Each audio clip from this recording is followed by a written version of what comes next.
You need to calm down. Like you really need to calm down. That's why this is about anger. Before we begin, this is not a message telling people to never feel anger. Anger is a human emotion. Sometimes anger is the alarm system that tells you something is wrong. It may tell you a boundary was crossed, someone disrespected you, a situation became unfair. I'm still setting up. Or a decision needs to be made. The danger begins when anger stops being an emotion and becomes an identity. When anger becomes the first language, people stop using it to understand themselves and start using it to control others. That is when anger becomes dangerous in homes, workplaces, friendships, relationships, parenting, leadership, religion, public life, and even your self image. Anger can be useful as a signal on the inside, but it is destructive as a steering wheel on how you navigate life. A person can be angry and still be wise. They can be angry and still be respectful. They can be angry and still leave the room before damage is done. A person can be angry and still choose not to insult, expose, threaten, embarrass, intimidate, or punish. The problem is not the fire existing. The problem is handling and handing the fire a gallon of gas and calling it honesty.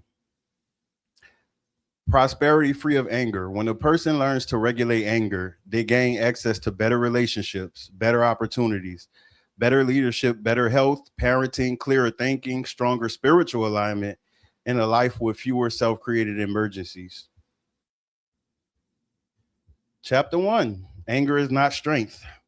In an emotional world, many people believe anger and bravado will deter others. They believe if they yell loud enough, glare hard enough, slam doors, make threats, embarrass people, or create a public scene, people will bend.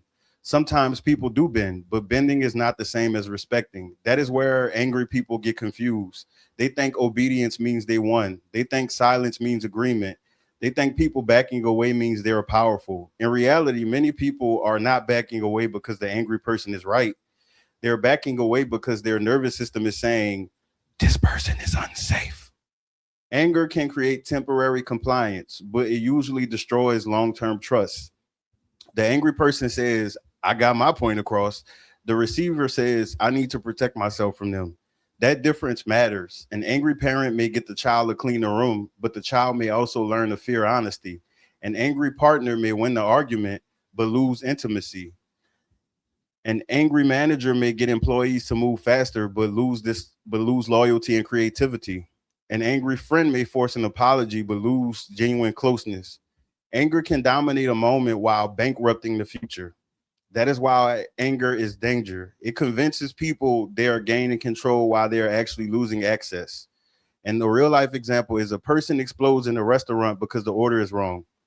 The staff fixes the order, so the angry person thinks their behavior worked, but everyone at the table is embarrassed. The server now avoids them. Their child watches and learns that public disrespect is how adults solve problems. The food was corrected, but the character damage remained.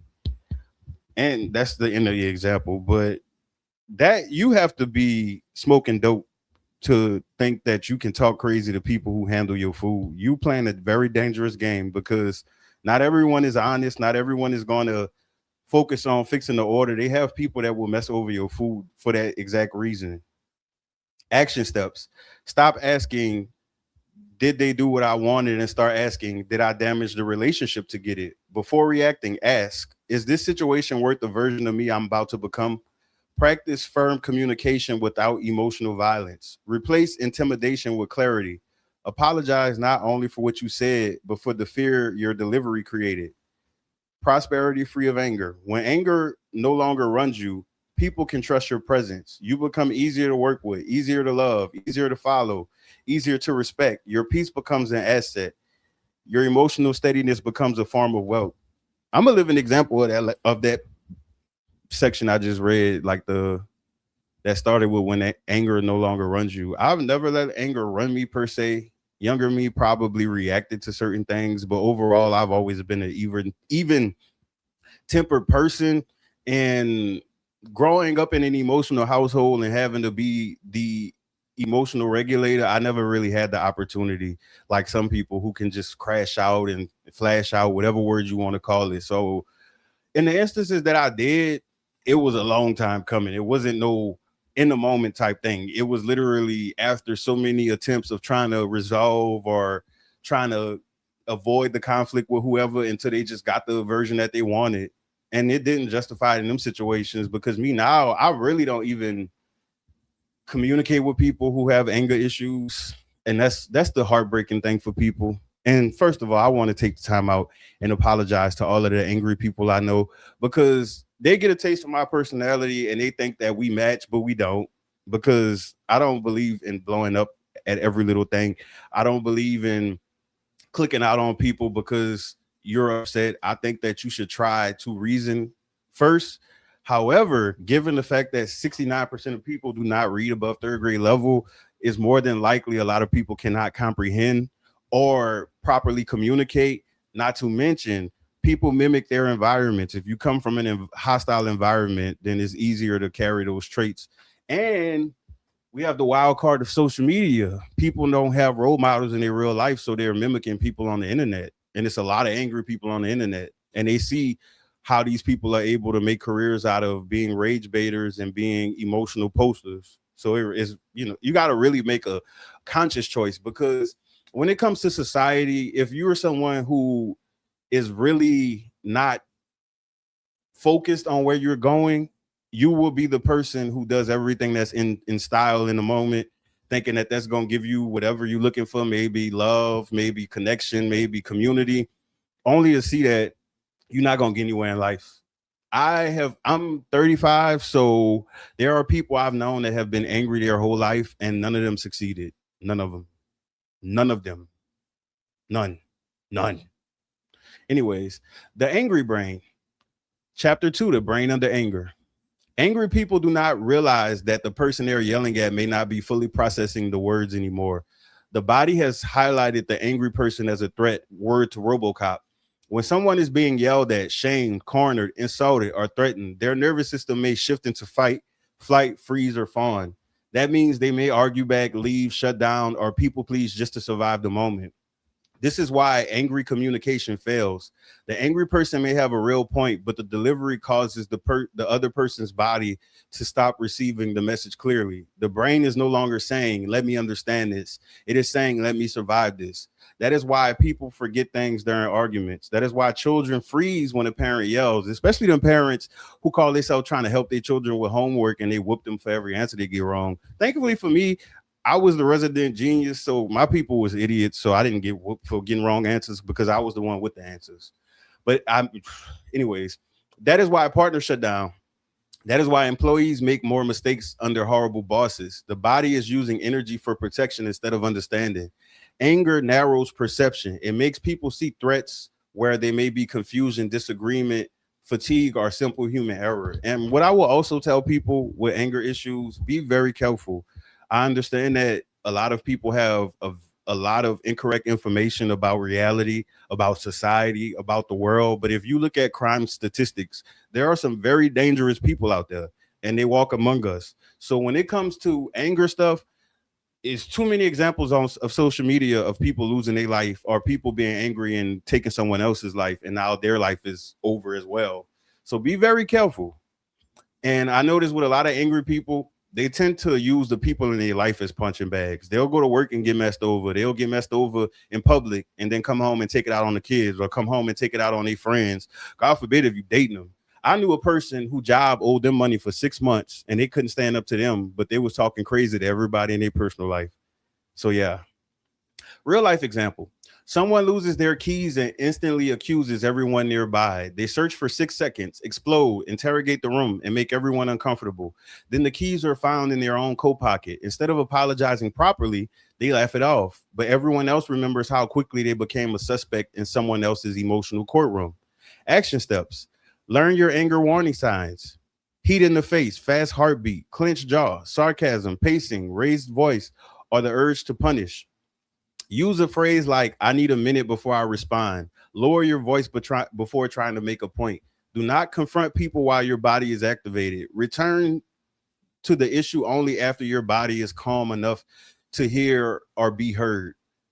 Also, too, it happens pretty quickly. I know when I'm driving and people do crazy stuff, I've already trained myself to not even react to it, because it's not going to do anything. But I could definitely feel the difference when something dangerous happens and that adrenaline rush kicks in for you to respond. And within that moment, if you don't immediately start deeper breathing, it's easier for you to continue to escalate. So breath work is definitely something to do. And also don't forget to breathe while you're speaking. Because what happens when people are in conversation is easy to stop breathing, or if you get excited, you breathe less. And what happens is our breath tells our body what's going on. That's why when something happens and we gasp, that sudden change in breathing sends a particular signal to the body. So always learn deep breathing and realize that unless you someone who don't care about your future or you don't care to go anywhere in life, then disregard all this information. But if you have places that you want to go, you have should make a bounce song. Have to control your anger, because it is so many opportunities to be angry. I be a lot of different places. Yes, if it's a lot of things that can piss people off. But once you become above that, you become invincible, because if you are able to be angered, you are able to be controlled. Look at social media. Rage bait is a whole $1 million industry, probably billion at this point. It's really billion if you think about it, because a lot of people do things out of anger, and then when they need to decompress, they end up spending money to make themselves feel better. So yeah, a regulated nervous system creates clearer decisions. Clearer decisions create better money choices, better relationship choices, better career moves, and fewer apologies that should have never been necessary. Shout out to the angry people that actually do apologize, because the ones I can think of, chapter 3, angry apologies. Some angry people sincerely apologize. They may cry, they may feel bad, they may mean it in the moment. Now, granted, they got some people like that that's crazy. I know someone that could cry at the drop of a dime, and when they get to themselves or call somebody, they will laugh at what they did. So stay focused. Don't get caught up in the tears. But sincerity is not the same as transformation. If apologies were a drop in the canyon, some angry people would have an underground river. They apologize after the explosion, but then the pattern returns. They say harsh things, choose private thoughts, demean people, humiliate them, and then later return saying, I was just mad. That's manipulation, actually. If a person apologizes for things that they don't change, and they probably don't even feel anything about, that's manipulating you to still be accessible. So yeah, I was just mad often means I gave myself permission to harm you because I was uncomfortable. The receiver of repeated anger begins to understand that the angry person stores dark thoughts for later use. They remember every insecurity, every secret, every mistake, every painful truth. Then during conflict, they pull it out like a weapon. That is why trust becomes hard to rebuild. The apology may be sincere, but the receiver now knows that the angry person has private ammunition in the room. Real life examples. A couple argues about something small, like money being spent without discussion. Instead of staying on topic, one partner says, this is why nobody stays with you." Dog, people really do that. I man, not to me, but to people. Like yeah, or brings up childhood wounds, body insecurities, or past failures. Later they apologize, but the damage is deeper than the argument because private vulnerability was turned into public evidence. Action steps: stop apologizing only for the explosion. Study the pattern that caused it. Use specific apologies. I was wrong for insulting you when I felt embarrassed. Do not demand immediate forgiveness. Create a repair plan. Therapy, journaling, anger management, timeouts, accountability. Understand trust returns through consistency, not speeches.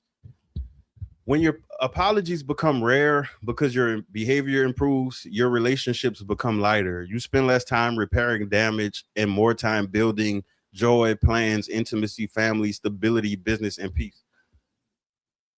Unpopular opinion before chapter 4.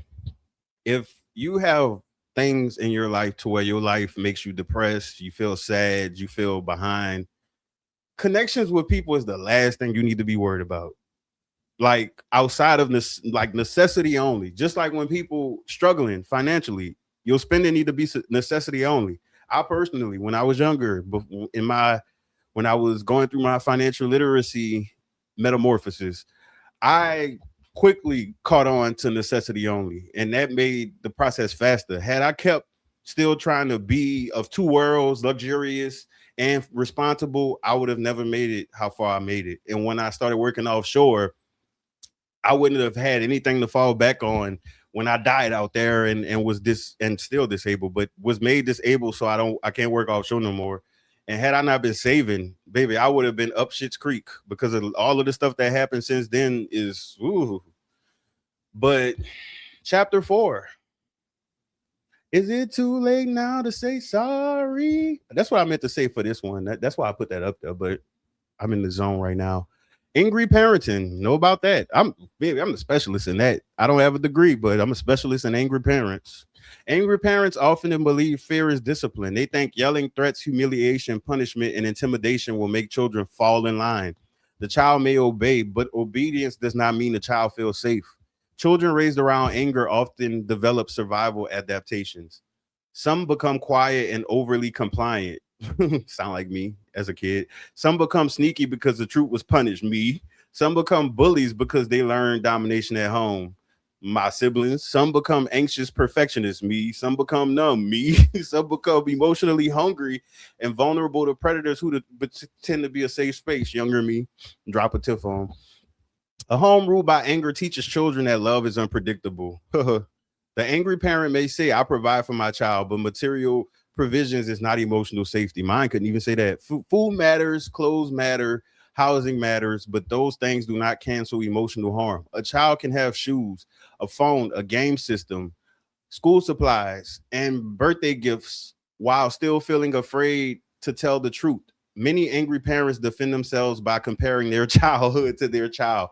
I had it worse. My parents beat me. I didn't have half of what they have. I put a roof over their head.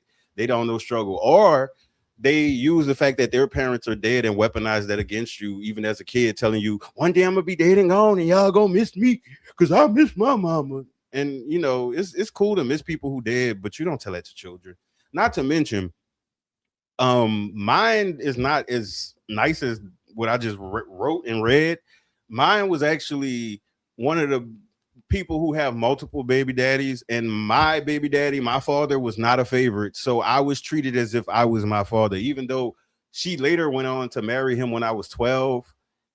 But yeah, so no, for me, I have two fucked up parents, and that's why I felt empathy for my great nephew because he's in a similar position as I was in as a kid because he has my bastard nephew and his bastard mother as parents, and they both are horrible people. Word to CPS. A child does not need to suffer the same way you suffered for their pain to be real. Real life example. A parent screams at a child for spilling juice. The child learns the mistakes are dangerous. Years later, that same child hides report cards, relationships, bills, accidents, emotions, and personal problems because honesty was connected to punishment. I didn't have to hide anything because, again, if you were intelligent as a kid and your people are idiots, and I don't even consider myself intelligent overall as a person. But in that household, I was the genius. That's just like if you feel like you a 5, but you go somewhere where everybody a 1, then you're gonna be the baddest. You're gonna be the hottest chick or the hottest dude. So action steps. Ask your child, do you feel safe telling me the truth? Number 2, replace yelling with structure, routines, consequences, and calm follow through. Apologize to children when you overreact. Stop using your childhood as a parenting shield. Get support before your child needs adulthood to recover from your household. Even I read that upon deaf ears. People who parents and they do bad parenting, you can't tell them nothing. People who good parents always questioning everything that they do. People who bad parents feel like nothing they did is wrong and can't nobody tell them anything. So that's for people who probably just want to hear something.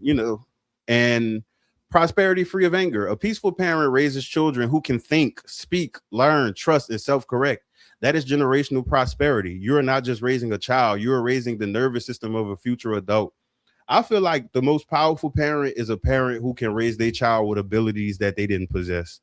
Because really, a lot of people try to project their own childhood and their own shortcomings onto their children, to where if the child don't have their own get up and go mindset to teach they self stuff, we have carbon copies of their parents. That's why neighborhoods look the way they do. When you look at, like, I've lived around people who trifling, and you see the mama trifling, you see that there's no man in the house, she bouncing men, the all of the sons is dirty because they don't have no men to teach them hygiene. And, just it's a cycle. It's really a cycle. And that's why it's always amazing to me when people collectively judge younger people of this generation, like, oh, the next generation.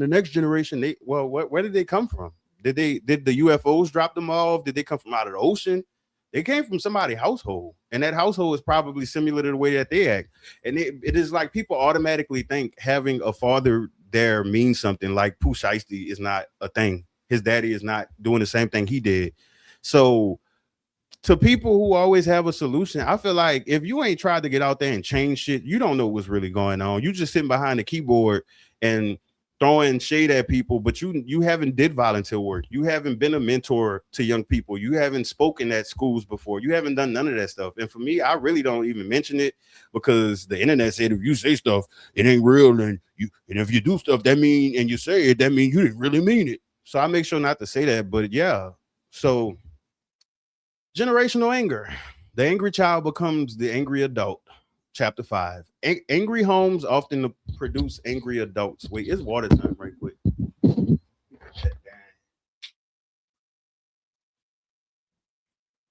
we go.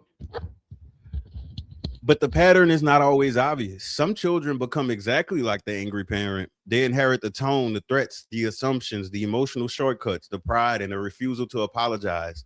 Others become the opposite on the surface. They'll say, I will never be like my family, but then they subconsciously attach to people who feel familiar, guilty, younger me.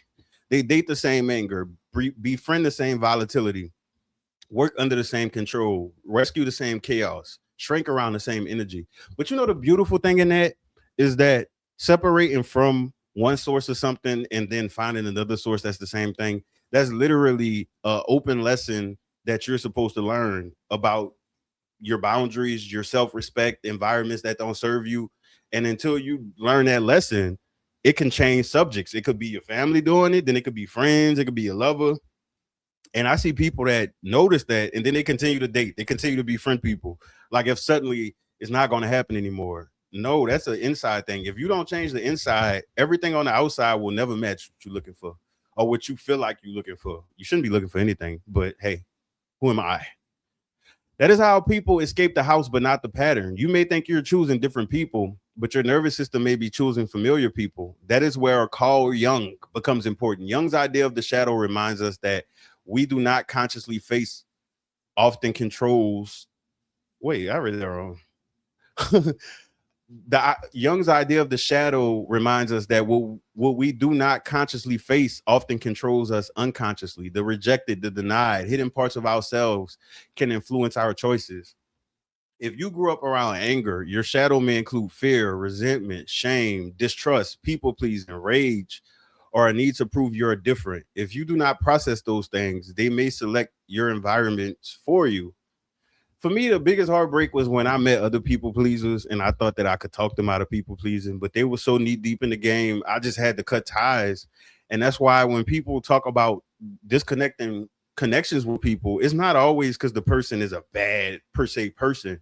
Some people have good qualities to them, but for me, I can't do clownery. I've never been in the circus, so I don't do the clown shit. And I'm not about to keep hearing you tell me about people messing over you and you telling me, tell them. That's one problem that nobody could ever honestly say, because people lie. So go, but they can never honestly say I ever had a problem addressing anything. And a lot of the times that actually makes people nervous because people like to be backstabbers. And it's normal for them to tell other people instead of you. So when you come to them about them, it's always, I thought you were two-faced like me. I can't believe you're directly addressing me.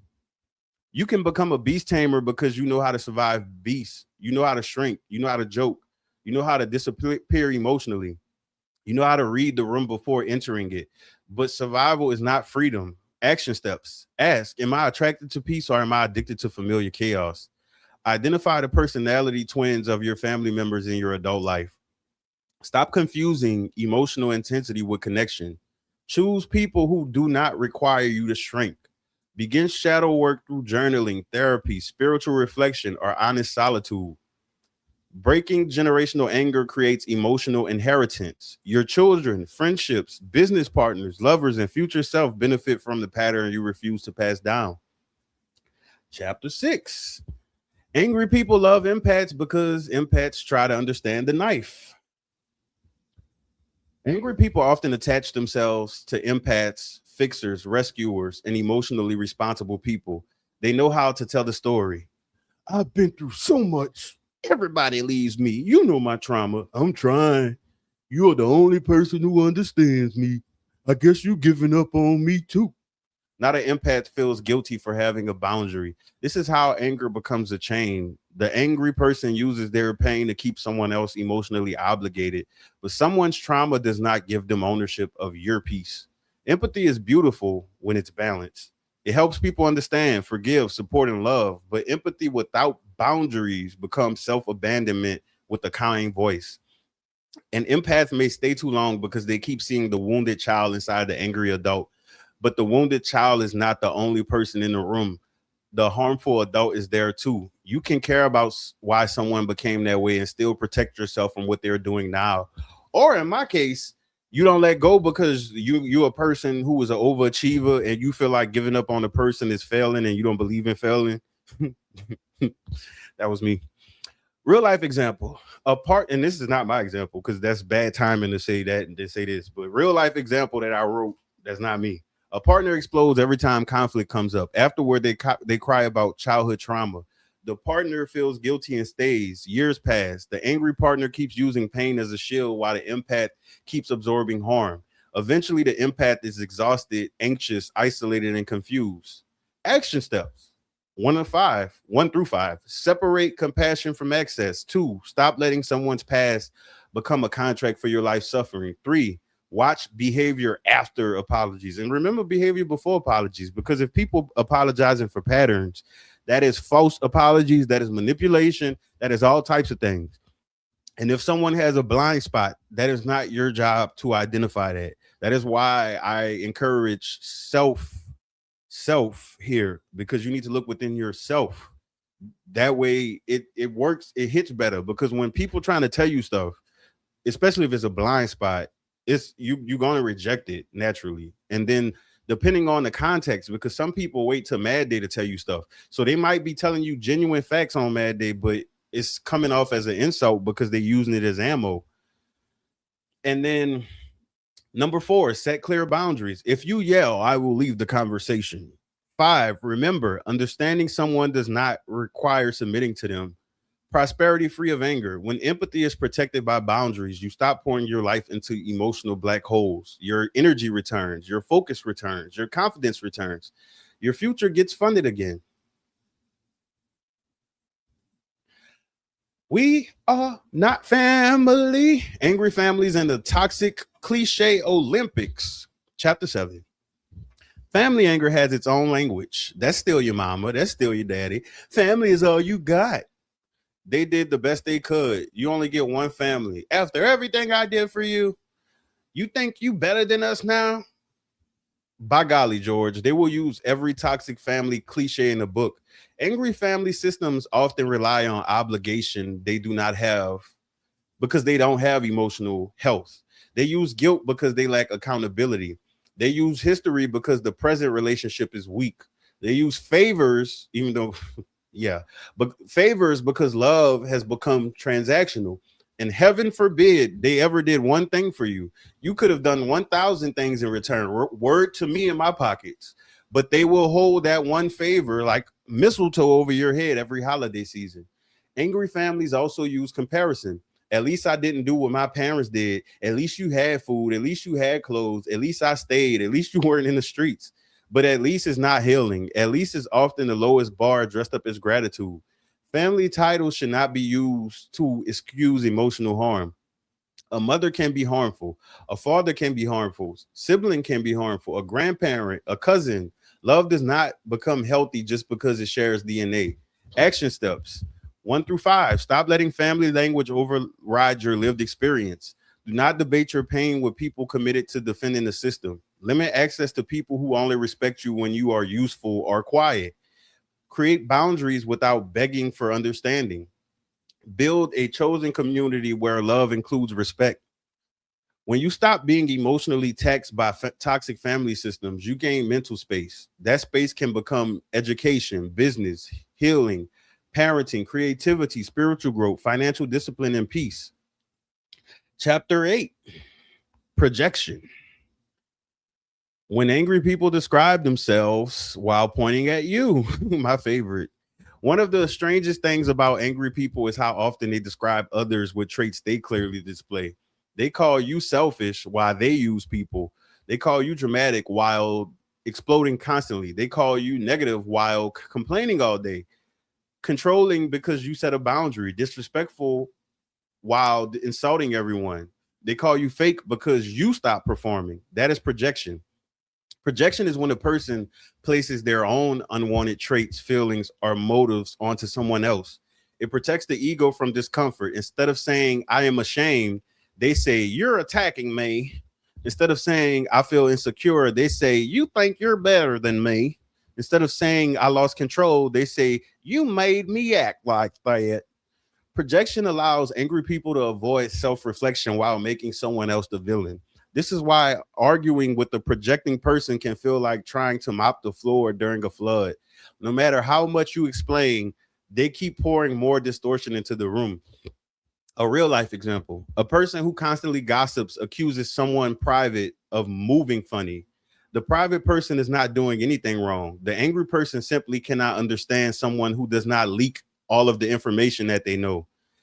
Action steps 1 through 5. Do not automatically accept labels given during someone's rage. Ask, does this prescription description fit my pattern or theirs?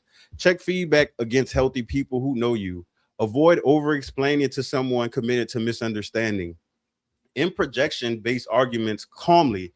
That is not accurate, and I am not debating it. Good luck with that one. Good luck with that. Prosperity free of anger. When you stop absorbing other people's projections, your identity gets cleaner. You move with more confidence because you are no longer wearing emotional clothes someone else threw at you. And if you one of those people online who say that you can't turn to no one and you got to do everything for yourself, and when you call people, they don't do nothing, and when they call you, you do stuff. You have no excuse as to why you're dealing with anyone negative or angry. If you the sole provider in your life, or the other provider in your life is not angry, you baby, what are you doing? Shame, the basement where anger stores its weapons. Many angry people are not just angry, they are ashamed. Shame says, I'm not enough. I'm behind. I'm powerless. I'm exposed. I'm not respected. I'm not who I pretend to be. But shame feels vulnerable. Anger feels stronger. Roar. So the person converts shame into rage because rage gives temporary power. That is why some people explode over small things. The event is small, but it touched an old bruise. A lost item becomes an accusation. Correction becomes an attack. A boundary becomes abandonment. A joke becomes humiliation. Someone else's success becomes disrespect.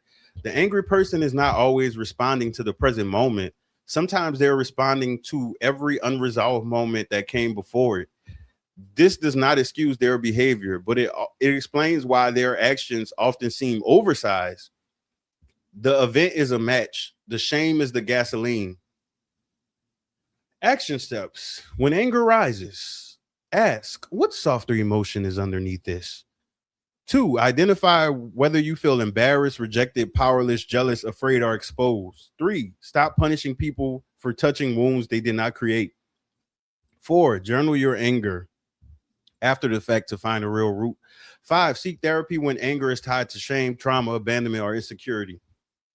Life hack: if you have Android or an iPhone, you have a note section in your phone.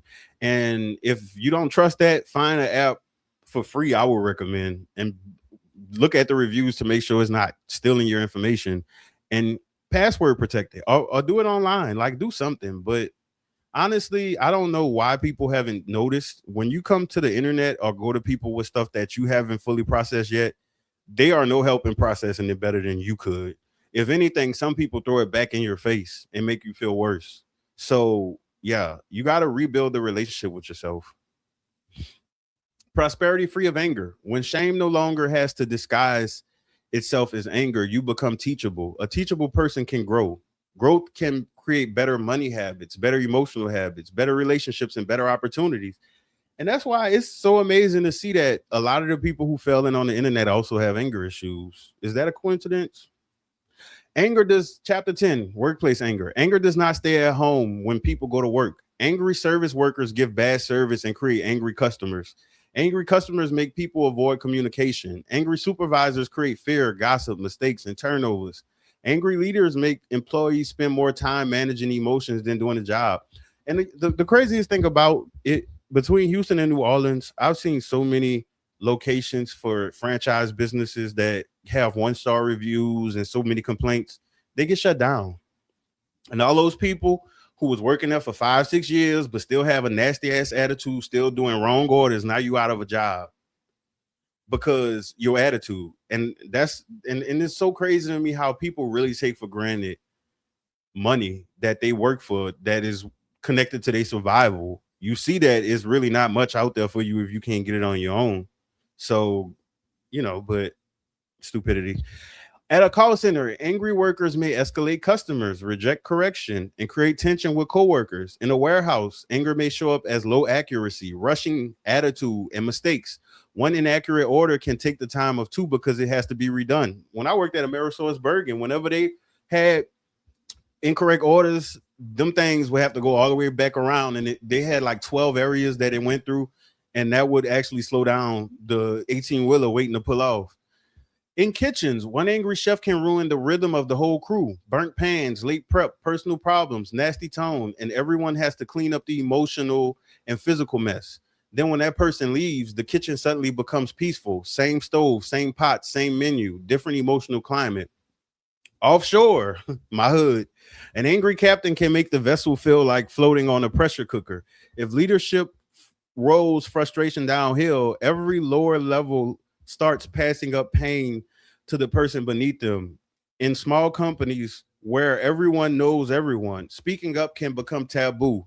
So people endure mistreatment and call it being tough. That is not toughness. That is normalized dysfunction with the direct deposit. I don't use my powers at all for good or bad, but if I'm cornered with angry people, I love to play mind games with them. Like, because I know all of the buttons. That's why I keep warning y'all about being emotional. It's very dangerous. So, action steps. And that's also why I'm being boring on social media, because if I wanted to have this channel at 1 million followers, subscribers, I could have been did that. I already know all of the tricks of the trade. This is me being, first of all, doing charity work. Second of all, giving honest things that can help people in life, regardless of if I get one view or not. I'm gonna still keep going. I accidentally seen that again. That's why I wasn't looking at analytics, but it is what it is. Action steps. Document repeated aggressive behavior at work. 2, stay factual and calm when addressing angry coworkers. 3, use professional boundaries. I can discuss this task, but not while being spoken to that way. 4, leaders should treat chronic anger as a performance issue.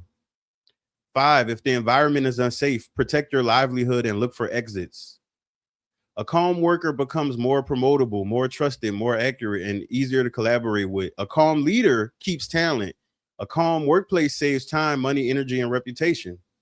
Chapter 11, public anger. See it all the time. The contagion no one asked for. Public anger is dangerous because strangers do not know your heart, your trauma, your intentions, or your real personality. They only know your behavior. An angry customer can turn a store into a stage. An angry driver can turn traffic into a crime scene. An angry stranger can turn a compliment into a confrontation. Baby, I don't talk to strangers at all. At all. Like maybe at the gym. But I don't even talk to them. I do it because they're staring. So then I'll look at their shoes and be like, nice shoes to break the ice. Because bitch, what you staring at me for?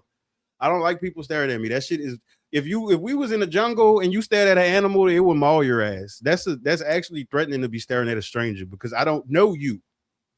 I don't know you. If you have something to say, come say it and then go about your business, but do not stare. That is rude. An angry stranger can turn in public, often mistakes volume for authority. And in public, the stakes are unpredictable. You don't know who's armed, who got a Glock, who can air out the whole block like pop, pop, pop, pop, pop. And you don't know who is unstable. You don't know who is recording. You don't know who has nothing to lose. You don't know who is waiting for a reason. And also, too, they have crazy people that'll find your license plate and it won't do nothing in person and come to your house and get you. That is why peace in public is not cowardice. It is risk management. Not every stare needs a response. Not every rude comment needs a debate. Not every stranger needs a compliment. Not every disagreement needs a confrontation. Sometimes the wisest move is to leave with your health, record, reputation, and future intact. Real life example. Someone cuts another driver off. The driver speeds up, honks, yells, follows, and escalates. Now, two strangers are emotionally gambling with vehicles, families, insurance, and police, and possibly death, all over a traffic moment that could have ended in 5 seconds. Not to mention, y'all be careful on these roads doing illegal things behind the wheel. People are recording you. Police can see you. Not to mention, if you get a charge for that, your insurance will be higher than Mount Everest? I don't know. That was a weak one. Action steps. Let angry strangers be wrong from a distance. Do not argue with people who are already escalated. In traffic, let the fool go. I'm the pro of that now. Avoid public confrontation unless safety requires it. Teach young people that walking away can be wisdom, not weakness. Walking away does not mean turning your back on a person. If a person is being aggressive towards you, you never turn your back on somebody who's being aggressive. Walking away means exiting the situation, but you do it whatever's safe in that moment. Like, you can't be Gandhi all of the time, especially if you're in danger. Prosperity free of anger. When you stop letting strangers control your mood, you protect your future. No case, no viral embarrassment, no ruined day, no needless risk. Peace keep doors open. When I tell you that can apply to anyone, because for me, once I let go of the fact that people cannot drive and that people are distracted and all I can do is just defensive drive to the best of my ability, driving has become so much more peaceful to me, even if it's traffic. I remember when I used to see traffic, it'll be like, because GPS is a sneaky hoe. It'll show you the whole route and it won't show you the traffic, but then it'll wait until you get in the route and all of a sudden it's red. And it's like, but you could have told me that. But anyways, angry authority, angry teachers, coaches, leaders, and authority figures. Chapter 12. An angry authority figure is especially dangerous because their emotions carry power. An angry teacher can make a child afraid to ask questions. I wonder what the daily special is at Big John's. Anyways, an angry coach can make athletes associate excellence with humiliation. An angry supervisor can make employees doubt themselves. Y'all got to be careful. They be people dying at work. I don't. It ain't safe to play with anybody. If you just be respectful to people, start with respect on both parties. An angry parent can make home feel like court or hell. An angry religious leader can make faith feel like fear. Baby, you can't talk to people about religious leaders of no religion. Indoctrination. An angry captain, manager, or director can turn a team into a survival exercise. The fourth grade teacher example fits perfectly. A teacher expecting complete silence in a school with no classroom walls was not asking for discipline. She was asking reality to resign. When noise came from other rooms, she still needed someone to punish. So the nearest smirk became evidence. Word to my elementary school that didn't have walls. That is what angry authority does. It looks for a target when it cannot find a solution. And when a child with a working brain asks, how can we have complete silence when there are no walls? An angry adult may call it disrespectful instead of intelligence. That is tragic because children learn from those moments. They learn whether questions are unsafe. They learn whether adults are fair. They learn whether power listens or punishes. Action steps. Authority figures must separate correction from humiliation. 2, children should be allowed to ask respectful questions. 3, organizations should track repeated complaints against hostile authority figures. 4, adults should apologize when they misuse power. 5, people under angry authority should document patterns and seek safe support. Prosperity free of anger. Healthy authority creates confident students, loyal workers, stronger teams, better learning, and safer environments. When leadership is calm, people perform better because they're not wasting energy surviving the leader. Word to me, in my leadership times, I was always the favorite. And it wasn't because I kissed ass, it was because I was realistic. Like, be for real. And I wasn't the most difficult people in life are people who losing their eternal who losing their internal battles, because those people, they don't even have to be idiots or intelligent, they just difficult, and everything triggers them. They're like a landmine field in Europe. Chapter 13, angry lovers. In romantic relationship, anger often hides behind time. We've been together for years. They're trying. We have history. They only act like that when they're mad. They had a rough childhood. They apologize. At least they don't hit me. When you say that, they're going to hit you right after that. I've seen it happen. But a relationship can be long and still harmful. Years together can become emotional debt. People stay because they have invested too much, explained too much, forgiven too much, defended too much, and built an identity around surviving the relationship. Angry lovers weaponize private information. During conflict, they bring up your childhood, insecurity, body, finances, mistakes, sexual history, mental health, family, or deepest fears. That is not communication. That is betrayal. Prison. Healthy conflict addresses the issue. Angry conflict attacks the person. A partner should not be afraid that every disagreement may become a trial where their wounds are used as evidence. And my motto always to people when I had my era of dealing with difficult people in life, I would always remind them, why do you treat this as if it's me versus you? It's an issue that we're experiencing. It's supposed to be us versus the issue. That shit got me nowhere with those people, by the way. Real life example. A partner says, I felt hurt when you ignored my call. Instead of responding to that issue, the angry partner says, this is why your family don't deal with you. Now the conflict is no longer about the call. It has become emotional violence. Action steps 1 through 5. Track whether conflict creates repair or fear. 2, do not ignore intimidation, threats, stalking, property destruction, or humiliation. 3, protect private information from people who weaponize vulnerability. 4, create a safety plan if leaving may trigger escalation. 5, choose peace over relationship tenor. Also, too, since I am speaking about violence, I will definitely have numbers and links in the description, like I try to do every video, but especially for this one, because in the event that it does apply to someone that may be in a relationship or someone who does not have their own housing and they're living with someone, maybe these resources could possibly help, because they are nationwide resources that get you connected to local resources. I'm not just here to preach, baby. I also reach, REACH, for the stars and also for people to do better in life. Because when it comes to all of these connections that you're dealing with, everything costs. Like, people only, like, money has the world so messed up that people think money and the things money buy are the only things that cost. No, everything costs. Everything, like every single thing. Like, you live in the butterfly effect. Like, something you do today may pay or come to collect in the future. And I really wish we stop waiting until we get sick or we get injured or we get old before we realize the error in our ways. Because, man, it's like I'm really just talking to my 3 viewers who listen, because when I look on the internet, it's not stopping no time soon.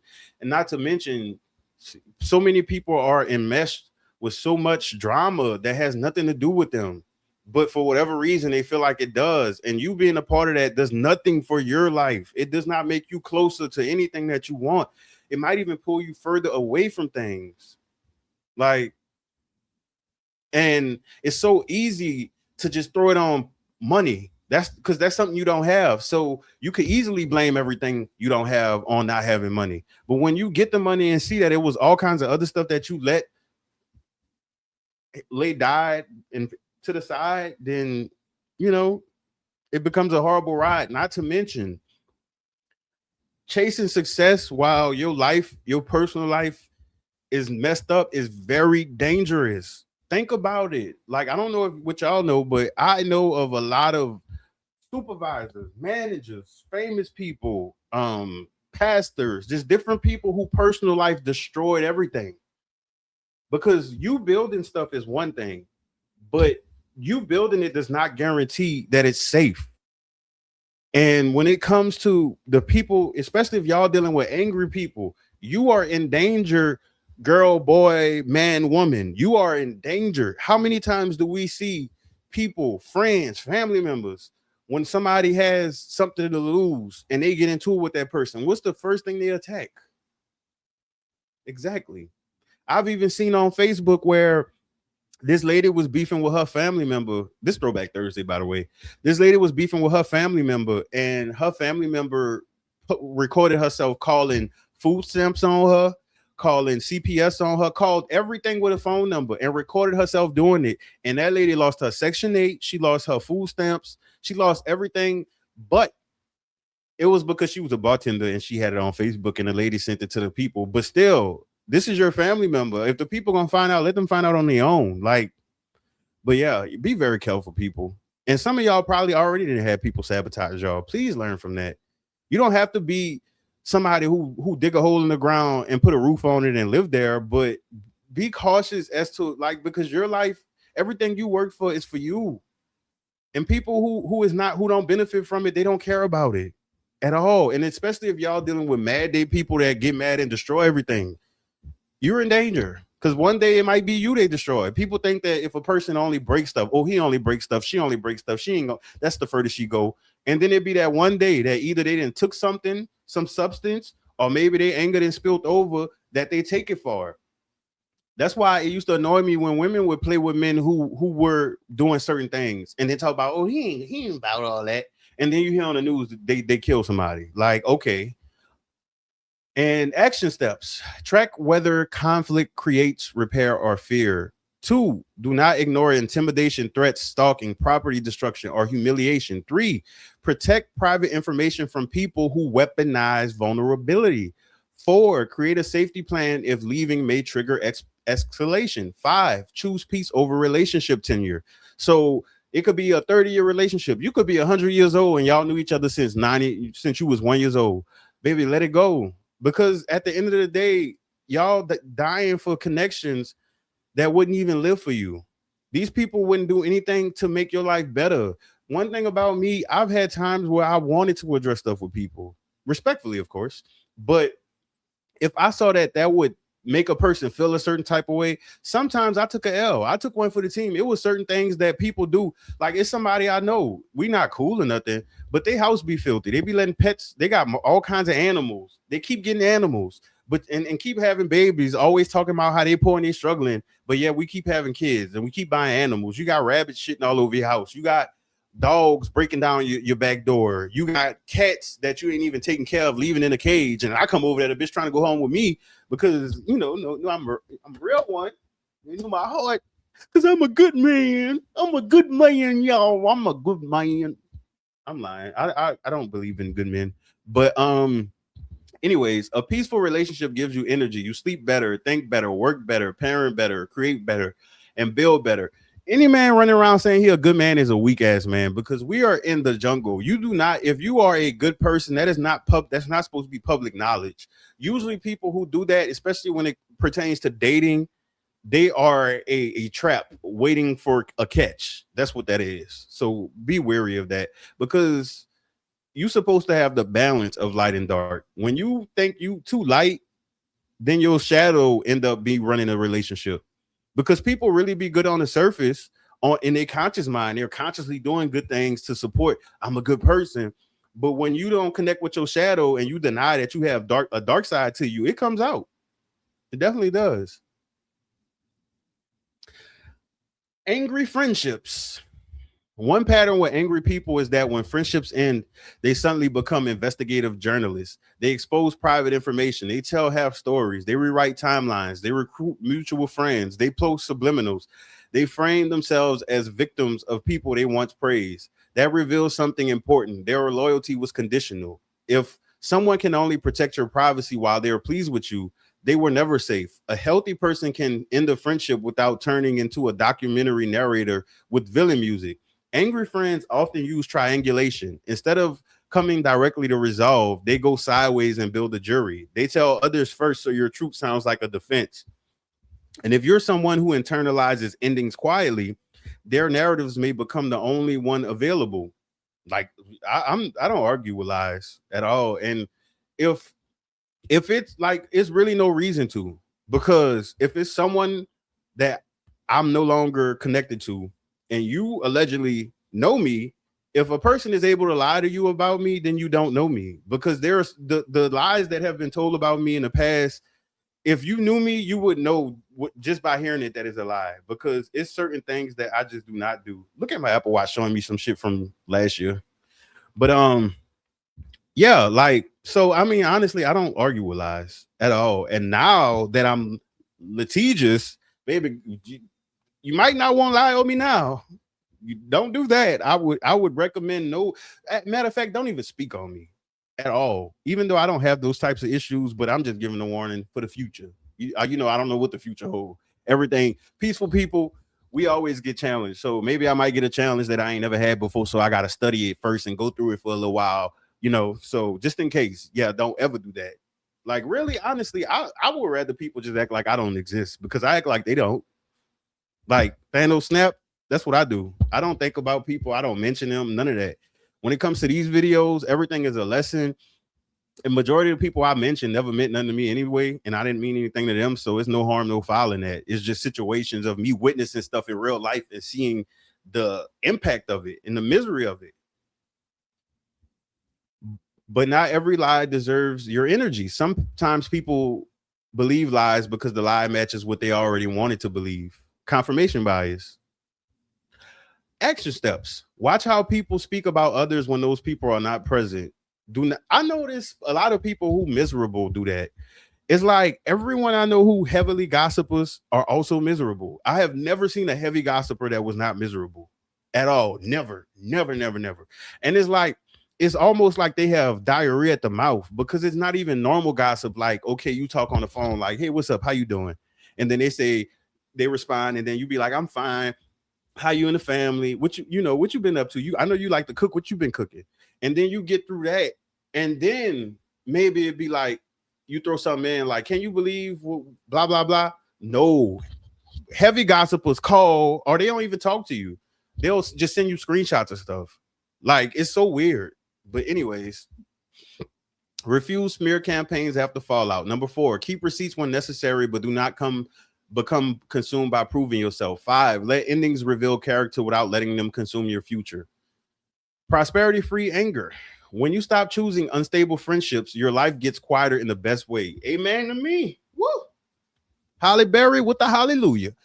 Less drama means more room for strategy, creating, healing, money moves, fitness, learning, and real community. Not to mention, when you make decisions, you don't have nobody clouding your judgment or throwing bad luck on you, or just, or being envious. Like, bro, when I first started traveling,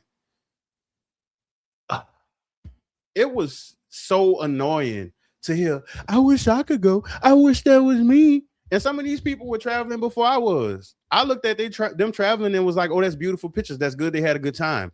Never once did I want what they had. When people start doing that, that's scary. So, baby, if you ever want me to get out of your life, say some fuck shit like that. Oh, I wish that was me. Oh.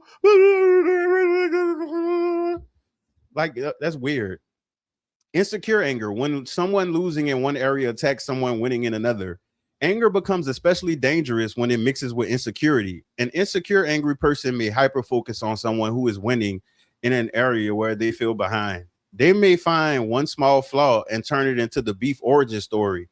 You get healthier, they call you vain. You save money, they call you cheap. You stop drinking, they call you boring. You set boundaries, they call you fake. You get educated, they call you arrogant. You stop shrinking, they call you disrespectful. For the get healthier one, the shrinking one, and the boundaries one, I definitely the story of my current life. Well, previous, because it, people ain't been relevant for a while to me, so it don't really matter. What they're really saying is your growth is making my stagnation loud. This is why growth disrupts stagnant environments. When you change, some people feel like they're losing the version of you they knew how to control. They may not have the maturity to say, I feel insecure because you're growing. So they attack the growth instead. They aggressively try to squeeze you back into the box you used to shrink into. First of all, honesty out. I'm jealous. I'm jealous of everyone I knew and everyone I see online struggling, because the things that's stopping them is some of the easiest shit to me. If that was the problems I faced in life, not like the type of issues I've had to overcome are things that people die from. Literally, like pretty much all of the issues I've ever faced are things that either made people go broke, made people lose their mind, or made people die, killed them. So for me, when people, I don't minimize people's struggle for things, because I get that we all live and use the things we learn or the things we experience differently. However, when a person is constantly making themselves deeper into the hole, so the issue, the resolution never comes, it's sickening, especially when these people are subject matter experts to other people's lives. Like, okay, 1 through 5 action steps. Do not shrink to preserve someone else's comfort. 2, expect resistance when your growth changes old dynamics. 3, stop explaining your evolution to people committed to your old limits. 4, watch for disproportionate reactions to small changes. 5, leave environments where peace requires pretending to be less. Prosperity free of anger. When you stop letting angry insecurity govern your moves, your potential expands. You gain permission from yourself to become disciplined, prosperous, healthier, and more visible. 16, old and angry. I got the eye of the tiger. Oh, we made it to 1 hour. If you're still here, I appreciate you. And old and angry. Now let's get to anger in old age. If they had a liquor instead of old English, it would be called old and angry. An angry person can still turn around. An angry young person can still turn around. An angry middle-aged person can still wake up. But an angry older person who never self-reflects can become hardened by decades of emotional shortcuts. I'm talking about my parents, to be specific. So if you're not my parents, you shouldn't be offended by that. They blame current problems on events from 20, 30, or 40 years. They leverage age as wisdom. They refuse direction. They criticize everyone. They cling to outdated beliefs, no matter how many facts, discoveries, updates, or life lessons prove otherwise. They may have strained relationships with their children, obligatory relationships, or no relationships at all. And when consequences arrive, they blame everyone except the common denominator, themselves. Some will blame raising kids in the 90s, even though the last child moved out in 2008. Almost 20 years of emptiness, and somehow the children are still responsible for their current downfall. That is not reflection. That is emotional accounting fraud. Long-term anger ages badly because pride compounds like debt. Action steps 1 through 5. Do not confuse age with wisdom. 2, understand that wisdom requires reflection, not just survival. 3, older adults can still seek therapy, community support, spiritual counseling, and emotional education. 4, adult children should not sacrifice mental health to preserve a parent's denial. I did it for 20, well, really 35 years, but 24 years financially, which is crazy because 24 minus 35 is 11. But if you know, you know. 5, repair requires accountability without guilt tripping. Prosperity free of anger. Growing older with peace creates a different kind of wealth. Healthy relationships, honest children, meaningful legacy, emotional dignity, and the ability to enjoy life instead of constantly defending the past. Imagine having a child with the ability to basically remove all financial related issues out of your life, but you just so bitter that you can't even be respectful. Anyways, social media. Wait, was that the wrong? Baby, this cat been trying to get in my house forever. I'm gonna have like y'all need to call the SPCA for me. Social media, the angry person's digital megaphone. Social media gave angry people a stage, a microphone, a section, and an imaginary courtroom. They post positive memes while living in chaos. They subliminal post instead of communicating. They frame every fallout as betrayal. They call themselves healed while harming people in private. They post spiritual quotes while practicing emotional warfare. But patterns are visible. If every ex is crazy, every friend is fake, every coworker is jealous, every family member is toxic, every correction is hate, every boundary is disrespect, and every disagreement becomes a public announcement, the issue may not be everybody else. Social media allows people to curate calmness while practicing chaos. A person can post about peace, healing, loyalty, God, energy, boundaries, maturity, and growth while still being the storm everyone else is recovering from. That is why behavior matters more than branding.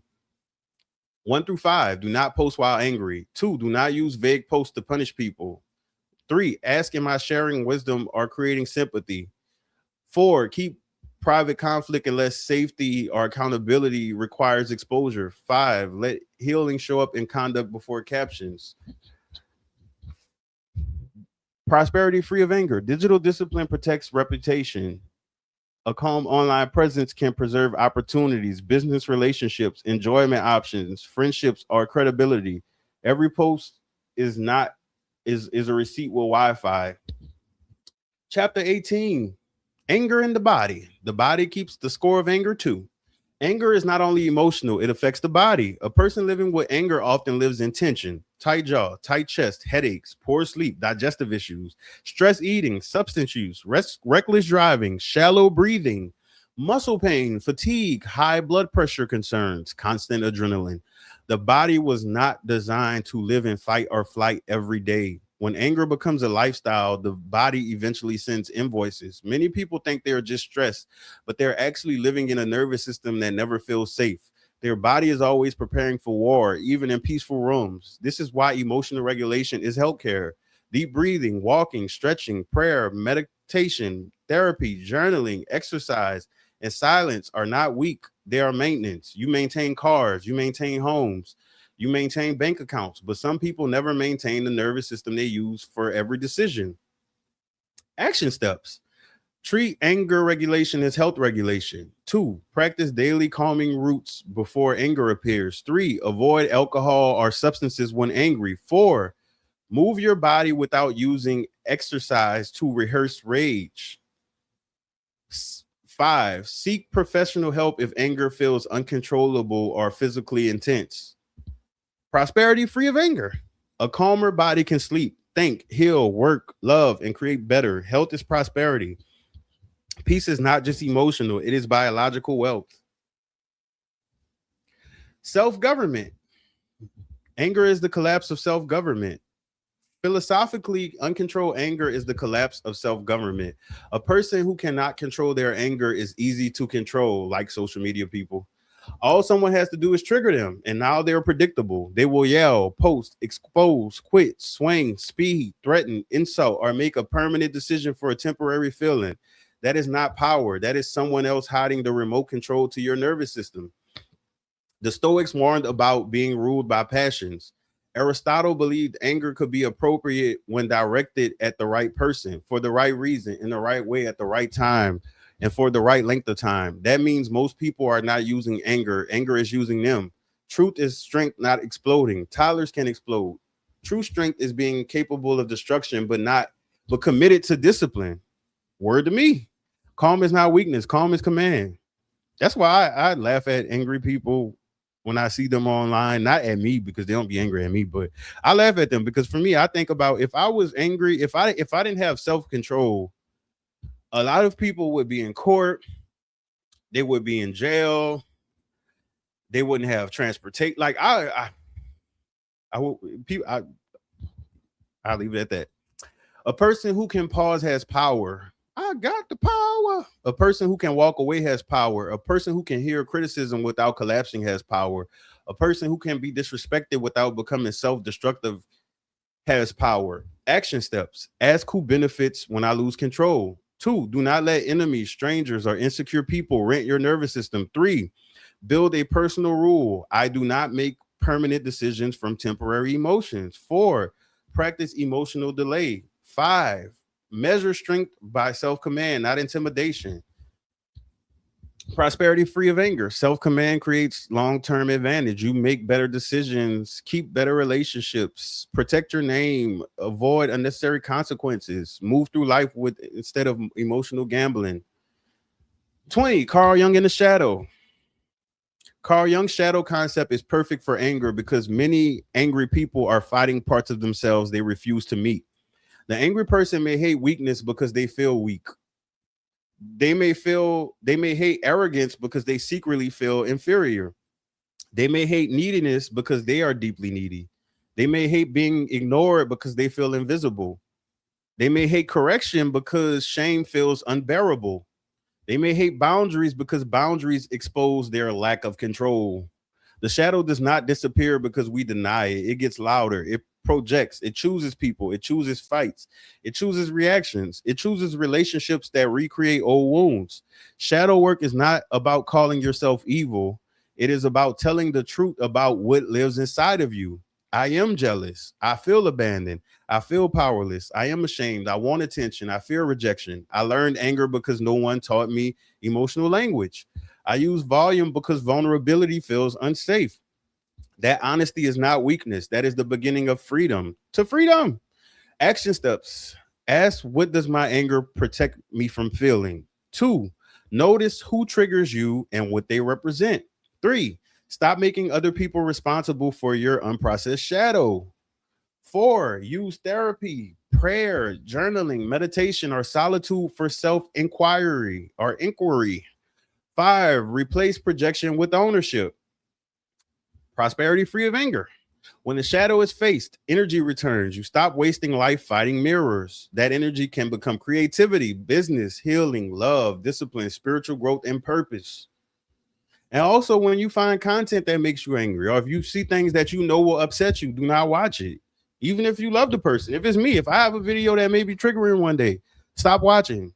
You don't need to be unnecessarily angry. It confuses the body because we're so, and I'm just fixing my mustache. I'm not digging in my nose, I promise. But we use our body used to use anger for actual situations. Now we about to take it to religion. Well, it's all of the major religions because I'm an inclusive kind of person.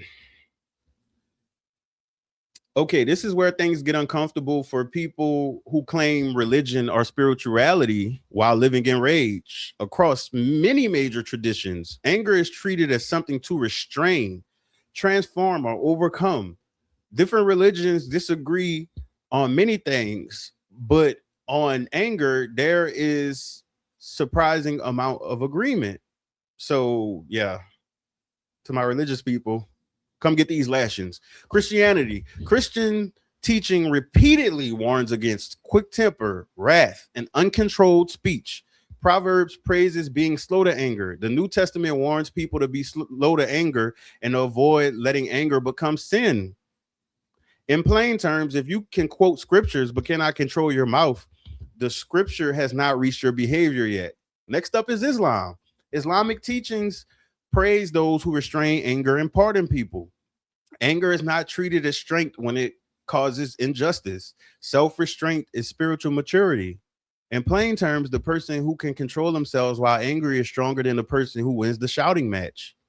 Next up is Judaism. Jewish wisdom traditions also warn against quick temper and praise patience, humility, and self control. Anger is often viewed as something that clouds judgment and pulls people away from wisdom. Buddhism. Buddhist teachings warn that anger creates suffering and binds people to harmful cycles. The goal is not denial, but awareness, compassion, and non attachment to destructive emotional states. Hinduism. The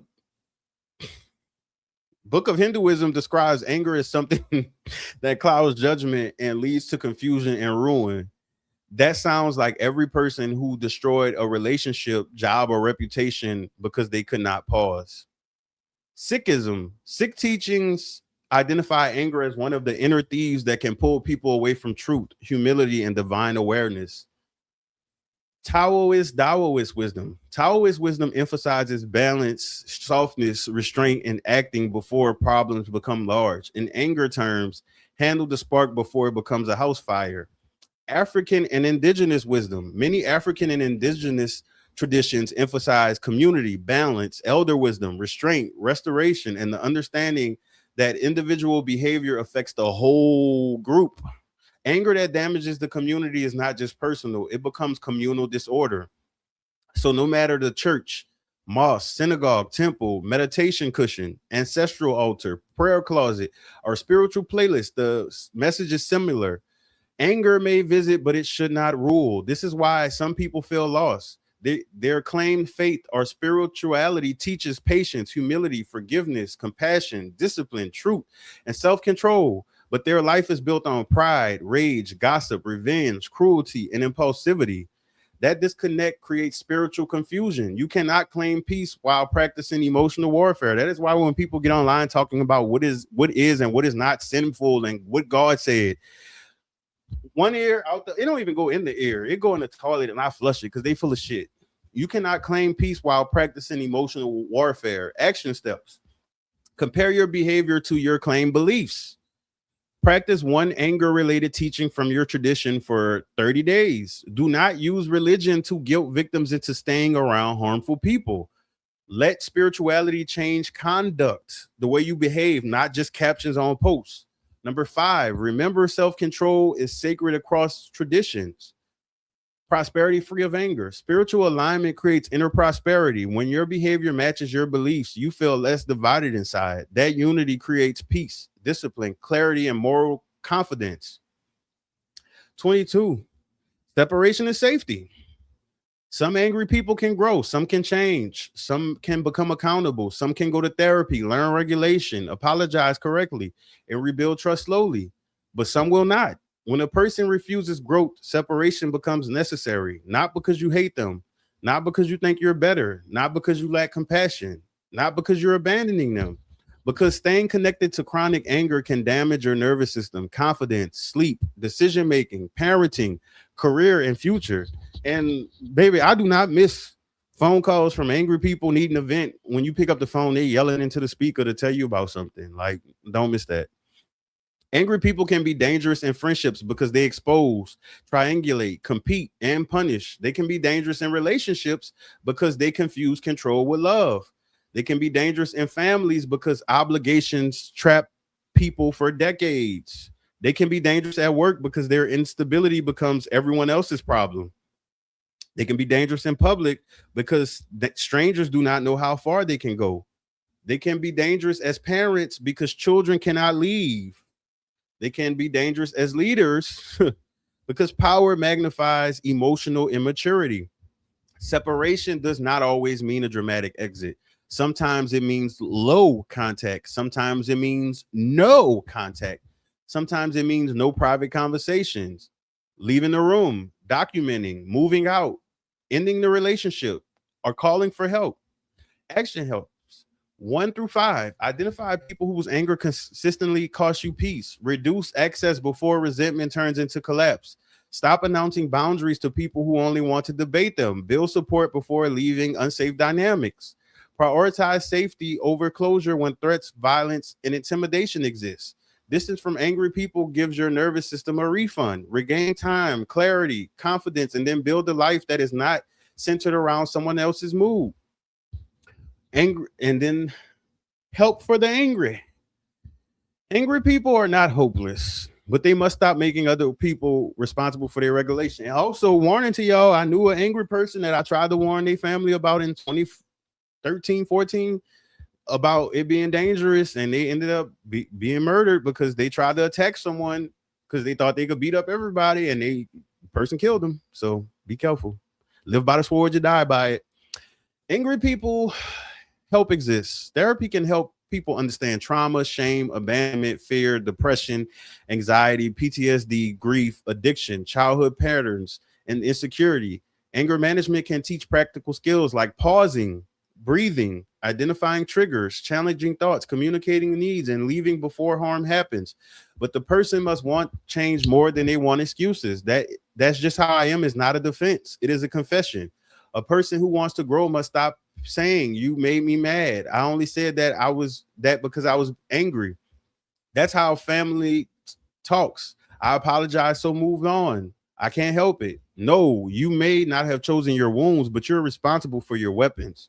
Options for help: individual therapy, anger management, group therapy, trauma informed counseling, family therapy when there is no active abuse, domestic violence intervention programs when anger becomes control or intimidation, substance use treatment when alcohol or drugs worsen anger, medical evaluation when anger changes suddenly or feels physically uncontrollable, spiritual counseling with accountability, not excuse making, daily regulation practices, breathing, walking, journaling, prayer, meditation, stretching, and rest.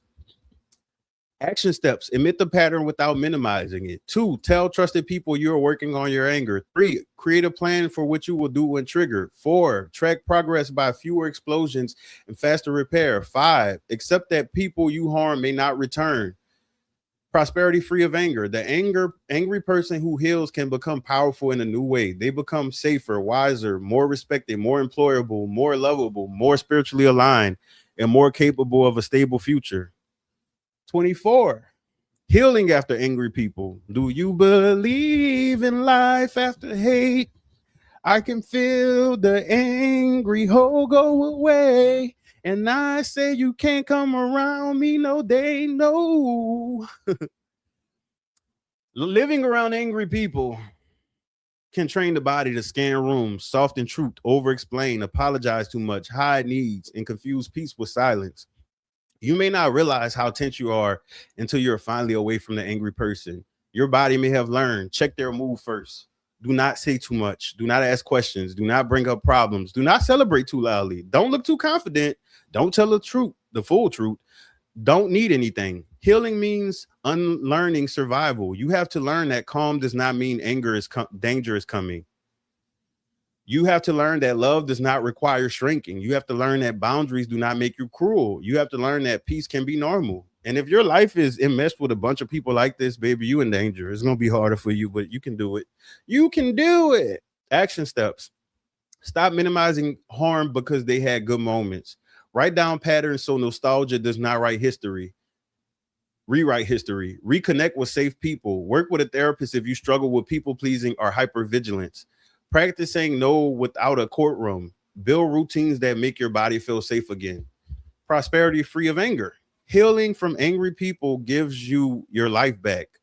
You stop living in reaction mode. You start choosing instead of surviving. That is emotional prosperity. That is spiritual prosperity. That is nervous system prosperity. Prosperity without anger. Now let's talk directly about prosperity. When people hear prosperity, they often think money first.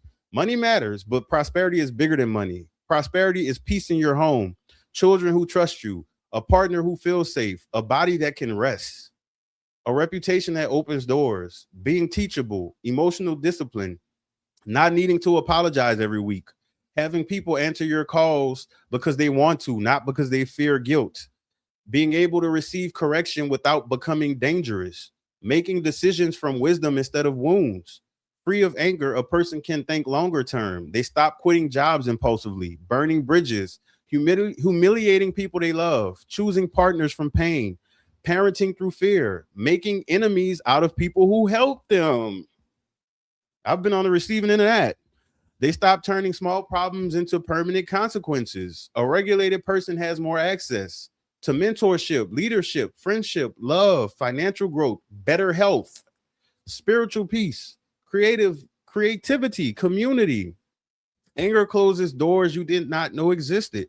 Peace opens doors you did not know you were waiting. And if you ever want to connect with people similar to me in the future, baby, we don't mess with angry people at all.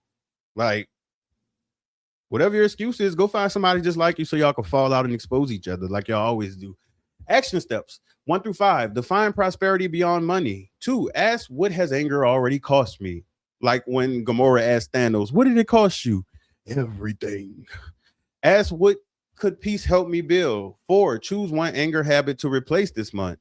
5. Build a life where calm is not occasional but foundational.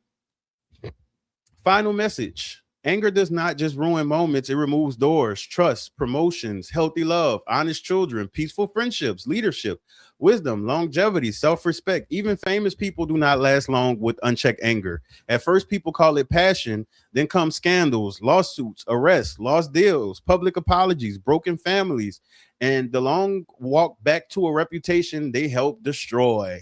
Anger can make you feel powerful for 5 minutes and leave you repairing damage for 5 years, or you can end up dead.